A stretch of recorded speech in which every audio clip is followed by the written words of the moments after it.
Hello friends, very good morning. So, ఇవాళ editorial ప్రారంభించే ముందు let me make this announcement. We have this flagship course called UPSC Infinity.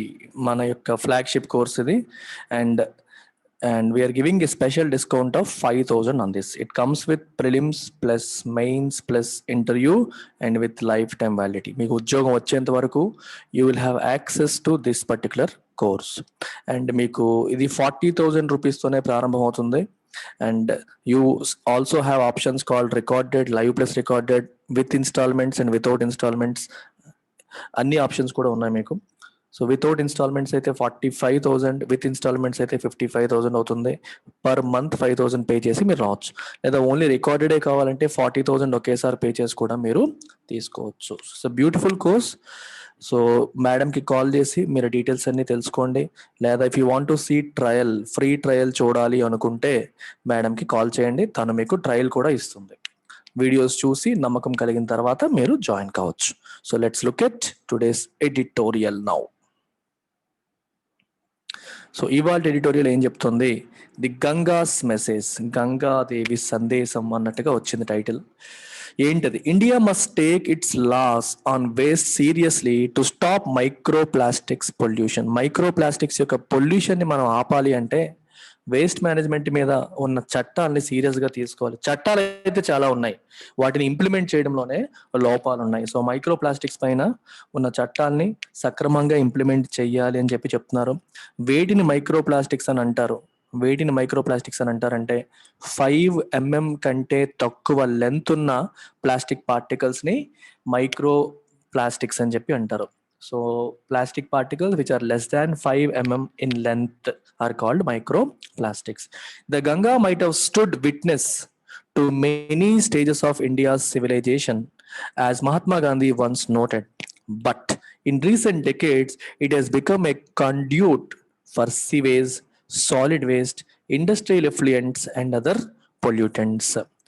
Might have stood witness అంటే India యొక్క civilisation లో, అంటే పూర్వకాలం నుంచి మన ఇండస్ వ్యాలీ సివిలైజేషన్ అప్పటి నుంచి ఇప్పటి వరకు వచ్చిన ఎన్నో మార్పులకి, ఈ నాగరికత అనాగరికంగా ఉన్న టైం నుంచి నాగరికంగా మారేంత వరకు వచ్చిన ఎన్నో మార్పులకి అది ఒక సాక్షిభూతంగా ఉంటుంది. ఎందుకంటే మనం వేదిక్ సివిలైజేషన్ మాట్లాడినా గంగా నది గురించి మాట్లాడతాం, ఎందుకంటే వేదిక్ సివిలైజేషన్ అంతా కూడా ఆ పరివాహక ప్రాంతాల్లోనే వచ్చింది. అలాగే ఇండస్ వ్యాలీ గురించి మాట్లాడినప్పుడు కానీ ఇప్పుడు మాట్లాడుతున్నప్పుడు కానీ డిఫరెంట్ సివిలైజేషన్స్ నదీ పరివాహక ప్రాంతాల్లోనే మనకి వచ్చాయి. So it has stood witness, వాటన్నిటికీ సాక్ష్యంగా నిలిచింది మహాత్మా గాంధీ ఒకనాడు చెప్పినట్టుగా. కానీ రీసెంట్ డెకేడ్స్ లో, ఈ మధ్యన ఉన్న రకరకాల ఈ మధ్య కాలంలో, ఇన్ రీసెంట్ డెకేడ్స్ అంటే ఈ మధ్య కాలంలో, ఈ దశాబ్దాల్లో it has become a conduit for sewage. Sewage అంటే వేస్ట్ వాటర్, సాలిడ్ వేస్ట్ కి, ఇది liquid waste, solid waste, industrial effluents ఏవైతే ఉన్నాయో, బయట విడిచిపెట్టబడ్డ వాయువులు కావచ్చు, లేకపోతే ఈ అన్ట్రీటెడ్ వాటర్ కావచ్చు, పొల్యూటెడ్ వాటర్స్ ఉంటాయి చూడండి, అవి కానీ కెమికల్స్ కానీ ఇవన్నీ, అండ్ అదర్ పొల్యూటెంట్, వీటన్నిటికీ ఒక కాండ్యూట్ లాగా మారిపోయింది. కాండ్యూట్ అంటే అర్థం ఏంటి? What is the meaning of conduit? ఇది నది అనుకుంటే ఆ నదిలోకి వీటన్నిటిని పంపించేస్తున్నారు ఒక కాండ్యూట్ లాగా. అంటే వీటిని పంపించడానికి దాన్ని ఒక సాధనం లాగా ఉపయోగించేసుకుంటున్నారు. వీటన్నిటిని పంపించడానికి, వీటన్నిటిని ప్రవహించేలా చేయడానికి దాన్ని ఒక సాధనం లాగా ఉపయోగించుకుంటున్నారు అని అర్థం. ఒక ఛానల్ లాగా అనమాట. సో ఒక ఛానల్ లాగా గంగా నది మారిపోయింది. It is depressing though not surprising therefore that a new study by an NGO has found evidence of a modern day scourge, microplastics in the river, with the highest concentrations in Varanasi and Kanpur, followed by Haridwar. ఇక్కడ ఏం చెప్తుందో చూడండి sentence. So it is depressing. Depress అంటే మనకి depression కలిగించేలాగా, మనకి చాలా బాధ కలిగించేలాంటి విషయం ఇది. దో నాట్ సర్ప్రైజింగ్, అలాగని ఇదేమైనా సర్ప్రైజింగ్ విషయం ఏమీ కాదు, మనందరికీ తెలిసిందే, ఎప్పటి నుంచో జరుగుతుందే ఇది.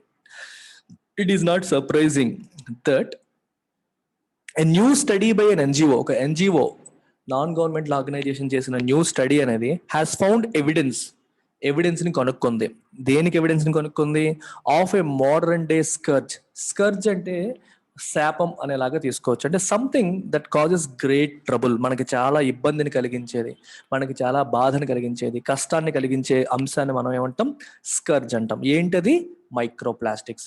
ఈ మోడర్న్ డేలో, ఆధునిక యుగంలో మనకి ఎంతో ఇబ్బందిని కలిగిస్తున్న ఒక స్కర్జ్ ఏంటంటే రెగ్యులర్ ప్లాస్టిక్స్ కూడా కాదు, మైక్రో ప్లాస్టిక్స్. ఎందుకంటే మైక్రో ప్లాస్టిక్స్ కంటికి కూడా కనిపించినది చిన్నవి, చాలా చిన్నవి.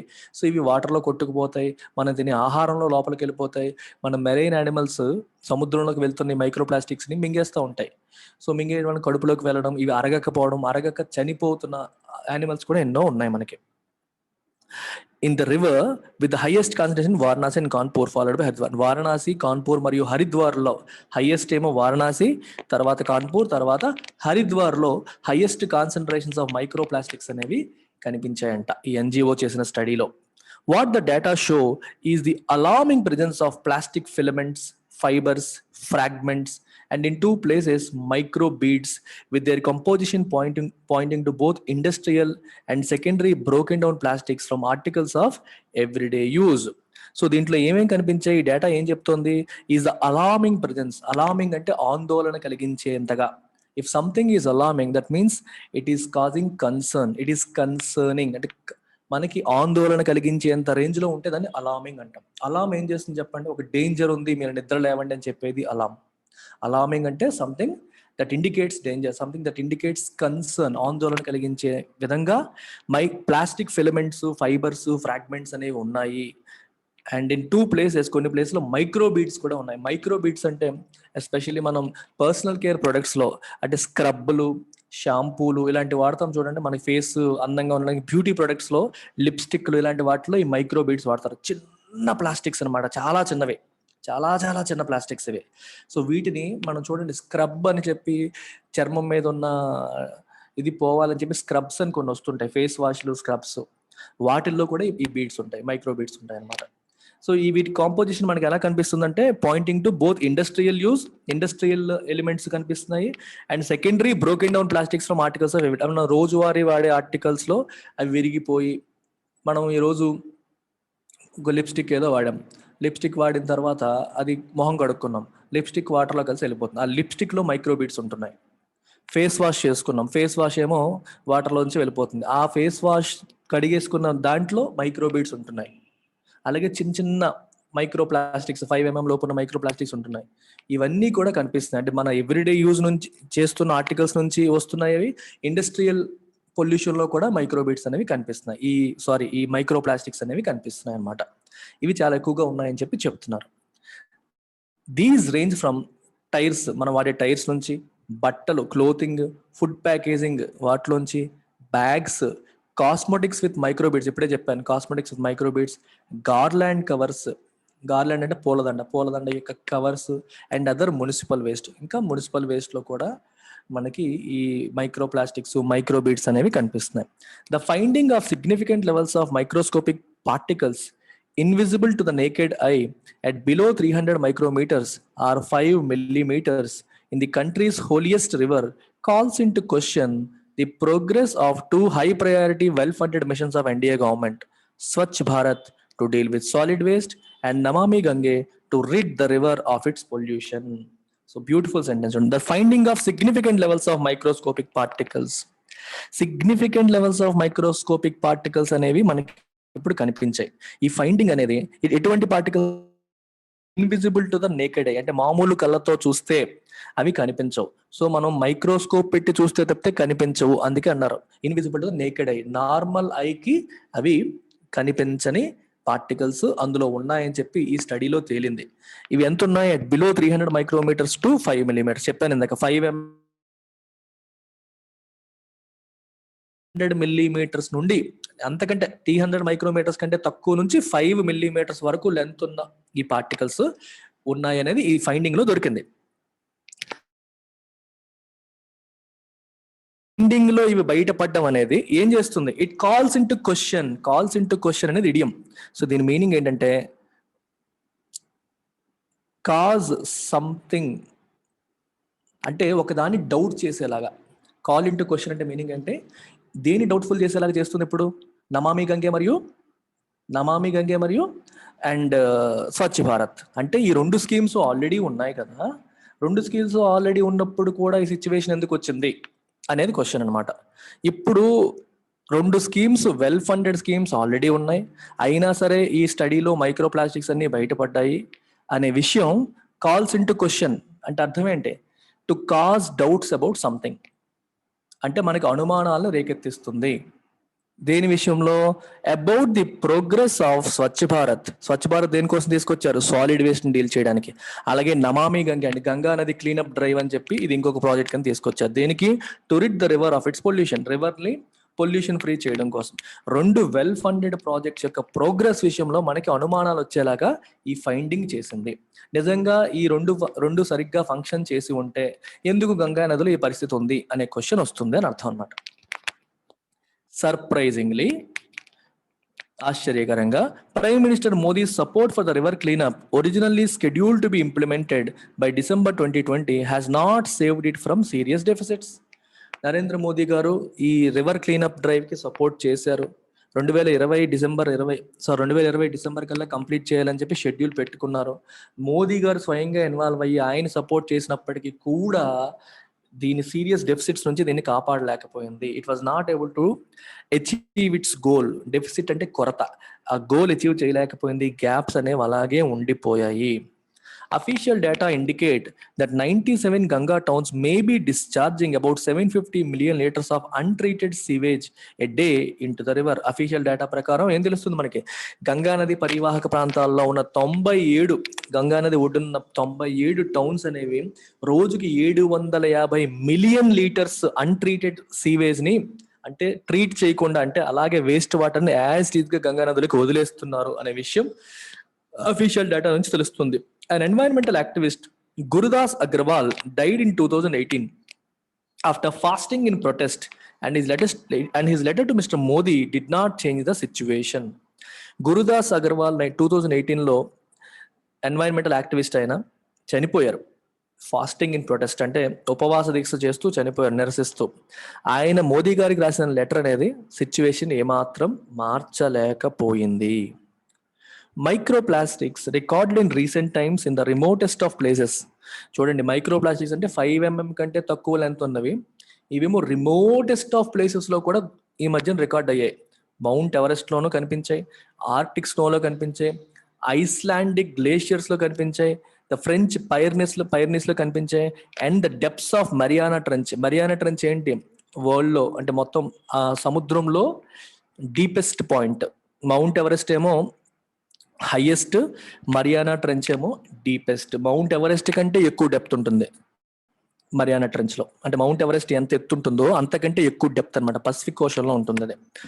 Among others, pose a hazard as plastics production outpaces the ability of governments to collect and manage waste. Microplastics అనేవి ఏం చేస్తున్నాయి? దే పోజ్ ఏ హజార్డ్, ఒక డేంజర్ ని పోజ్ చేస్తున్నాయి. అంటే ఇది మనం ఎదుర్కొంటున్న ఒక డేంజరస్ సిచ్యువేషన్ ని అవి మనకి they are posing it. Posing అంటే ఏంటి మీనింగ్? ప్రెజెంట్ చేస్తున్నాయి, మనకి కాన్స్టిట్యూట్ చేస్తున్నాయి, ఒక ప్రాబ్లం కింద మనకి చూపిస్తున్నాయి. హజార్డ్ అంటే ఒక డేంజర్ అని, ఒక ప్రాబ్లమాటిక్ సిచ్యువేషన్ అని చెప్పి మనం చెప్పొచ్చు. హజార్డస్ అంటారు. హజార్డస్ అంటే డేంజరస్, కాజింగ్ డేంజర్, ఒక రిస్క్ అని అర్థం. As plastic production outpaces the ability of governments to collect and manage waste, government waste ని కలెక్ట్ చేసి మేనేజ్ చేసే ఉన్న ఎబిలిటీ కంటే కూడా ప్రొడక్షన్ అనేది ఇంకా ఎక్కువగా జరుగుతుంది. So plastic production is going at a faster pace అంటే వేగం, than the ability of the governments to manage waste. Government recycling చేసి వేస్ట్ మేనేజ్మెంట్ చేసే ఎబిలిటీ కంటే ప్లాస్టిక్ ప్రొడక్షన్ యొక్క స్పీడ్ అనేది ఎక్కువగా ఉంటుంది. దానివల్లే మైక్రోప్లాస్టిక్స్ అనేవి ఇంకా పెరిగిపోతూ ఉంటాయి. So they are posing a danger or a risk అని చెప్పి చెప్తున్నారు. Successive governments issued waste management rules but drop the ball on implementation. Waste management rules అయితే గవర్నమెంట్స్ ఇష్యూ చేస్తూనే ఉన్నాయి. సక్సెసివ్ అంటే ఒకదాని తర్వాత ఒకటి అంటే వస్తున్న ప్రతి ఒక్క ప్రభుత్వం కూడా, ఎవ్రీ గవర్నమెంట్ ఒకదాని తర్వాత ఒకటి వస్తున్న ప్రతి గవర్నమెంట్ కూడా వేస్ట్ మేనేజ్మెంట్ రూల్స్ ని ఇష్యూ చేస్తున్నాయి. కానీ but drop the ball and implementation విషయంలో చేతులు ఎత్తేస్తున్నాయి. డ్రాప్ ద బాల్ అంటే మిస్ హ్యాండిల్, ఒక విషయాన్ని సరిగ్గా హ్యాండిల్ చేయలేకపోవడం, మేక్ మిస్టేక్స్. ఇంప్లిమెంటేషన్ విషయంలో తప్పులు చేస్తున్నాయి, మిస్ హ్యాండ్లింగ్ చేస్తున్నాయి, సరిగ్గా హ్యాండిల్ చేయట్లేదు. Although the center recently issued a draft to tighten the plastic waste management rules, cities have failed to implement existing rules as well as the solid waste management rules on ending single-use plastics, waste segregation, recycling labels on packaging, extended producer responsibility for manufacturers, and recovery of materials. Centre రీసెంట్గా ఇంకొక draft అంటే ఇంకా complete కాలేదు, bill రూపంలోనే ఉంది. To tighten plastic waste management రూల్స్ని ఇంకొంచెం టైటన్ చేయడం కోసం, అంటే ఇంకొంచెం స్ట్రిక్ట్ చేయడం కోసం ఒక డ్రాఫ్ట్ బిల్లుని రెడీ చేస్తుంది, ఇష్యూ చేసింది. బిల్ ఇంకా అప్రూవ్ కాలేదు, డ్రాఫ్ట్ స్టేజ్లో ఉంది, ఫైనల్ కాలేదు. అయినప్పటికీ సిటీస్ అనేవి have fail to implement existing rules. ఇప్పుడున్న రూల్స్ సరిగ్గా ఇంప్లిమెంట్ చేయట్లా. మరి కొత్త రూల్స్ తెస్తాం అనేది మంచిదే, కానీ ప్రెసెంట్ ఉన్న రూల్స్ ఎంత ఇంప్లిమెంట్ అవుతుంది అనేది కూడా చూడాలి కదా.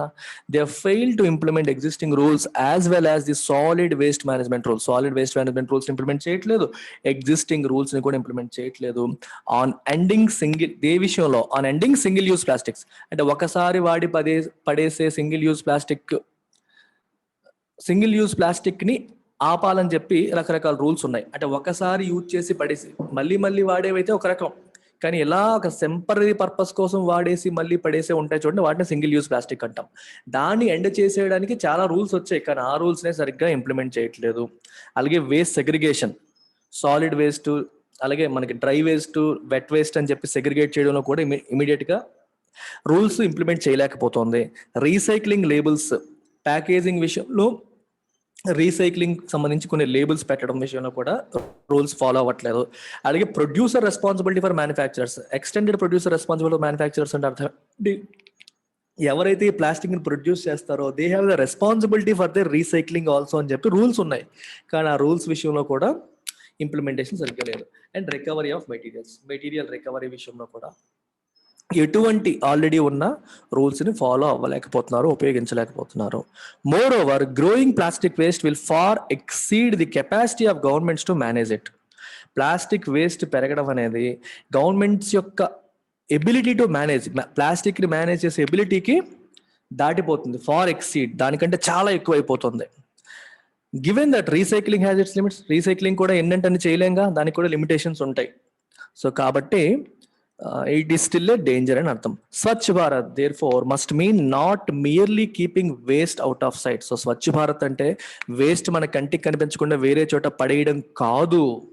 Achieved through costly dumping contracts ఇచ్చేసి మీరు మా కంటికి కనిపించకుండా వీటిని ఎక్కడో పడేయండి అని చెప్పేయడం కాదు స్వచ్ఛ భారత్. ఎక్కడ పడేసినా మన భూమి మీదే కదా పడేస్తున్నాం, దాన్ని మేనేజ్ చేయడం అనేది important.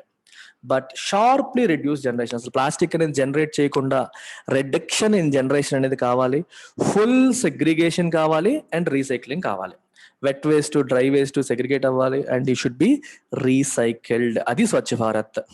Plastic waste around the world is threatening the food web ని కూడా, ఫుడ్ చైన్ ని కూడా అది థ్రెటన్ చేస్తుంది. ఎందుకంటే plastic is getting in to food being taken by people. ఇప్పుడు ఎలా ఉందంటే యానిమల్స్ తింటున్నాయి, యానిమల్స్ ని మనుషులు తింటున్నారు.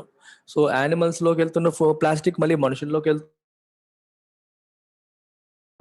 And the crisis demands a new global treaty modelled on the Montreal protocol and Paris agreement. So ఎంత పెద్ద ఇష్యూ అయిపోయిందంటే, సంక్షోభం అయిపోయిందంటే, మాంట్రియల్ ప్రోటోకాల్ మరియు ప్యారిస్ అగ్రిమెంట్ ఎలా అయితే వచ్చాయో అదే రకంగా గ్లోబల్ ట్రీటీ భౌగోళికంగా అంటే ప్రపంచవ్యాప్తంగా ఒక ఒప్పందం చేయాల్సిన పరిస్థితి వచ్చింది. అంటే ప్రతి దేశం కూడా ఒక సైన్ చేసి మేము ఈ రూల్స్ ఇంప్లిమెంట్ చేస్తామని చెప్పాల్సిన పరిస్థితి వచ్చేసింది ఆల్రెడీ. మాంట్రియల్ ప్రోటోకాల్ ఎందుకు వచ్చింది? ఓజోన్ పొర విధ్వంసం అయిపోతుంది, చెరిగిపోతుంది. అండ్ 1980s లో వచ్చిన సమస్యకి పరిష్కారంగా 1990s లో మాంట్రియల్ ప్రోటోకాల్ తీసుకొచ్చారు. 1990s 80s అనేది ఎగ్జాక్ట్ గా గుర్తులేదు, బట్ అలా ఇది తీసుకొచ్చారు. అంటే ఓజోన్ పొరను ఎలా కాపాడాలని చెప్పి ప్రపంచ దేశాలు సైన్ చేసిన ఒక ఒప్పందం అది. అలాగే ప్యారిస్ అగ్రిమెంట్ ఎందుకు? క్లైమేట్ చేంజ్, గ్లోబల్ వార్మింగ్ ని అరికట్టాలి, టెంపరేచర్స్ యొక్క రైజ్ ని 1.5 degrees కంటే తక్కువే ఉండేలాగా చేయాలి అనే ఉద్దేశంతో సైన్ చేసిన అగ్రిమెంట్ 2015 సైన్ చేసిన అగ్రిమెంట్ ప్యారిస్ అగ్రిమెంట్. ఇదే రకంగా ప్లాస్టిక్ పొల్యూషన్ అదుపు చేయడానికి కూడా ఒక గ్లోబల్ ట్రీటీ అనేది అవసరం అనేది అంటున్నారు ఇక్కడ. India needs to demonstrate that it is serious about cleanup at home. India కూడా ప్లాస్టిక్ వల్ల పొల్యూషన్ ని క్లీన్అప్ చేయడం విషయంలో మేము సీరియస్ గా ఉన్నాం అనే విషయాన్ని డెమాన్స్ట్రేట్ చేయాలి, ఎగ్జిబిట్ చేయాలి బయటకి అని చెప్పి అంటున్నారు. That's about it. Take care, by.